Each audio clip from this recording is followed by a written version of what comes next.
Bonjour à tous et bienvenue dans cette nouvelle vidéo. Donc aujourd'hui on se retrouve après un long temps d'absence sur les réseaux pour une visite de la maison dans laquelle j'ai vécu pendant un an en Thaïlande. Donc pour ceux qui me connaissent, ça fait un an je suis arrivé ici, ça faisait 5 ans que j'étais à Malte, donc ça fait quelques années que je travaille sur internet et donc j'ai parcouru quelques territoires on va dire. Donc maintenant ça fait un an que je suis ici, on va pouvoir comparer un petit peu combien on paye ici et combien je payais à l'époque à Malte et le coût de la vie en général. Donc je vais vous faire visiter un petit peu.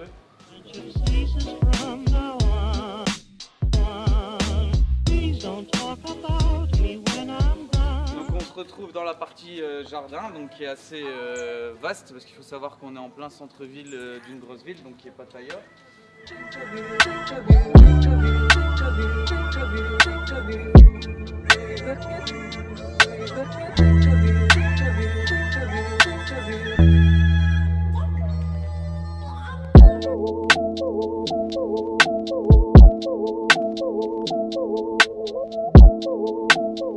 La résidence, on va dire, c'est des grands bâtiments, etc. Donc les terrains coûtent assez cher.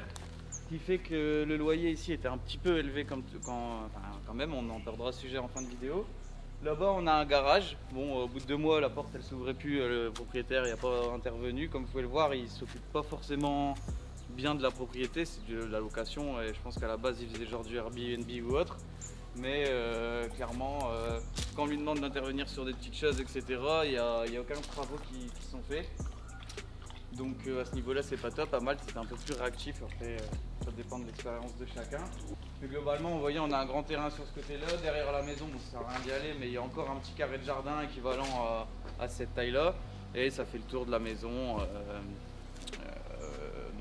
Avec des murs que vous pouvez voir assez grands. On avait besoin pour notre chien pour pas qu'il s'enfuit ou autre, donc c'était notre critère de sélection numéro 1. Pourquoi j'ai pas fait de vidéo avant? Parce que j'avais pas forcément envie de montrer la maison. Là je vais déménager donc d'ici 15-20 jours et j'aime bien avoir une petite trace des maisons dans lesquelles on a participé, enfin on a vécu on va dire. Il y a une équipe d'entretien qui passe une fois par semaine s'occuper de l'eau, etc. Donc ça va. À part quelques problèmes de niveau, on n'a pas eu grand chose. Donc en dessous, c'est avec un peu côté sympa, bon il y a une vitre qui donne sur une pièce qui est en dessous genre. Et on a mis une table de ping-pong, vas-y tu peux aller filmer.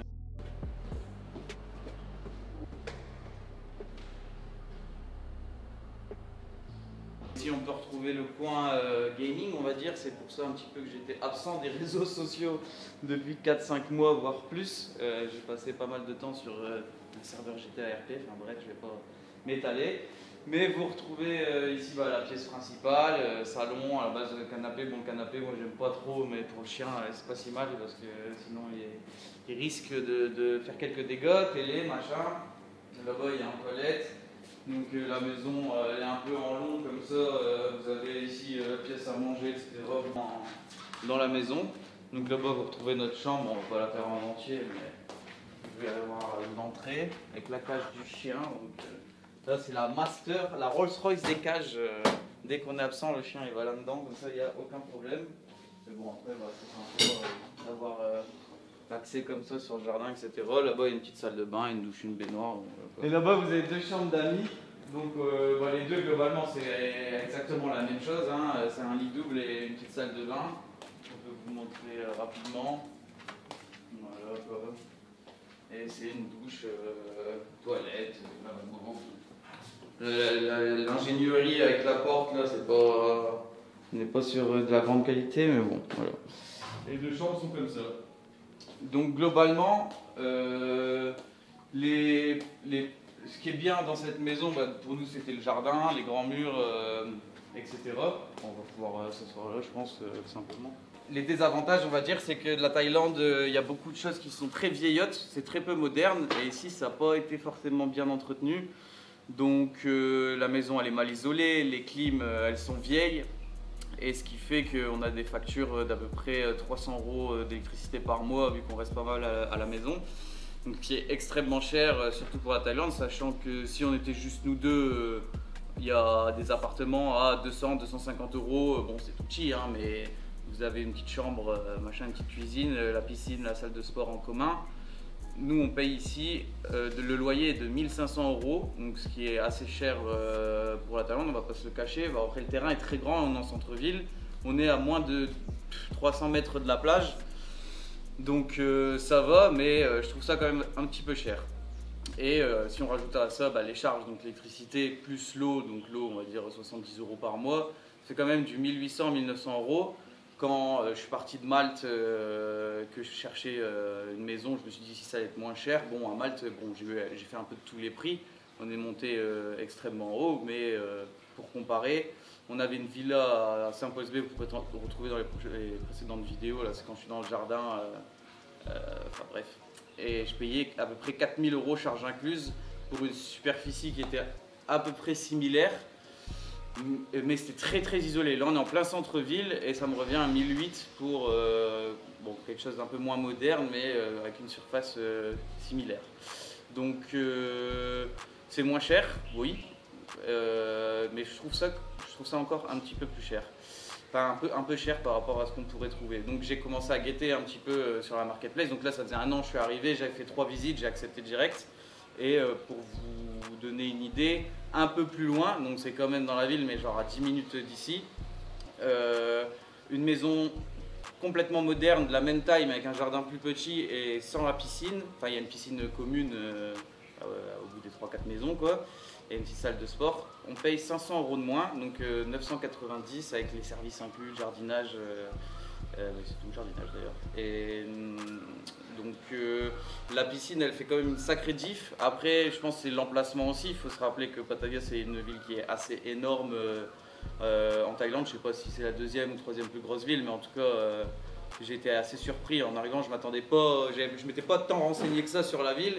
Et c'est vrai que j'ai trouvé ça assez énorme en termes de building, en termes de population. Il y a beaucoup de monde. Donc d'avoir des prix comme ça dans une ville qui est aussi grosse, ça reste quand même bien moins cher. Bon après je suis arrivé en pleine période de Covid.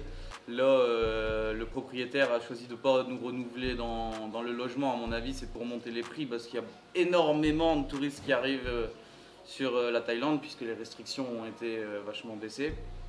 Donc je pense qu'il veut simplement monter les tarots. Et la maison qu'on va prendre après, dans laquelle j'emménage bientôt, même 1000 balles en vrai ça reste un petit peu cher. On pourrait avoir du 600-700 balles, mais je pense que là ils sont dans une idée de reprise économique. Les mecs ils voulaient pas négocier du tout. Bon, le logement est complètement neuf, mais si j'avais pas accepté son prix, je pense qu'il y aurait peut-être eu un peu de mal à trouver un locataire, ou alors il aurait dû négocier. Bon, moi je suis pas dur en affaires à ces niveaux-là, surtout que je savais déjà j'avais payé 500 € de moins, plus vu que c'est moderne et des clims toutes neuves, réduire mes charges. Donc ça, j'étais bon client, on va dire. Mais ça reste quand même assez cher. C'est-à-dire que j'ai eu des maisons à 150 balles de loyer. Bon, c'est des maisons sans piscine, machin. Mais en termes de superficie, 2-3 chambres, non meublées, mais 180, 150 balles, tranquille. Hein. Donc 1000 €, ça reste assez cher. Bon. Après, c'est une discussion comme je regarde en ce moment à Malte, dans les grandes villes. Donc, si on compare ce qui est comparable, hein, parce que si on prend un appart au fin fond de Gozo, tu peux l'avoir à 450-500 € et encore maintenant ça commence à être dur. Et ce sera vraiment vieillot, vraiment pas beau. Alors qu'ici, bon, pour les mêmes prix, tu as clairement un appart luxueux avec tout le complexe et on est en plein centre-ville. Donc il y a quand même un certain gros avantage, mais il ne faudra pas oublier aussi le coût des visas. Donc tous les 2-3 mois, vous devez payer une sorte de taxe à l'État pour avoir une autorisation sur le territoire. Bon, il y en a une multitude, on ne va pas s'étaler là-dessus.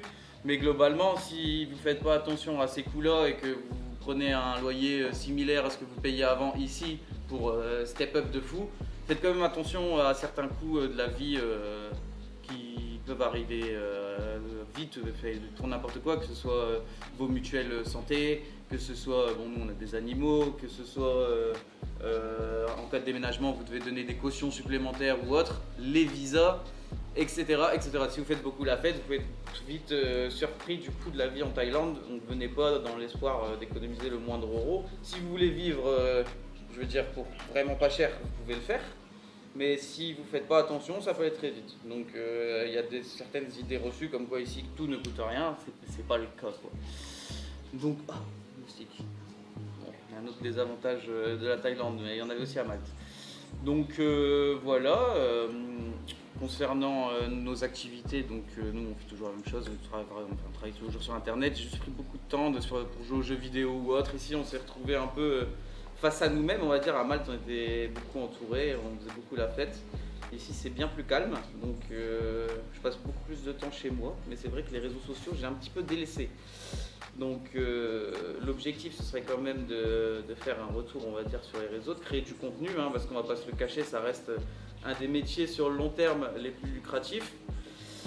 Et du coup on va continuer d'essayer de créer du contenu. Je vous remercie d'avoir regardé cette vidéo comme à votre habitude. Laissez un petit commentaire. Si vous avez des questions sur la Thaïlande ou autre, n'hésitez pas, je continuerai à faire des vidéos sur le sujet dans tous les cas. Et si vous avez des questions sur autre chose, n'hésitez pas. Les réseaux sociaux se trouvent dans la description comme d'hab. Et merci, à bientôt.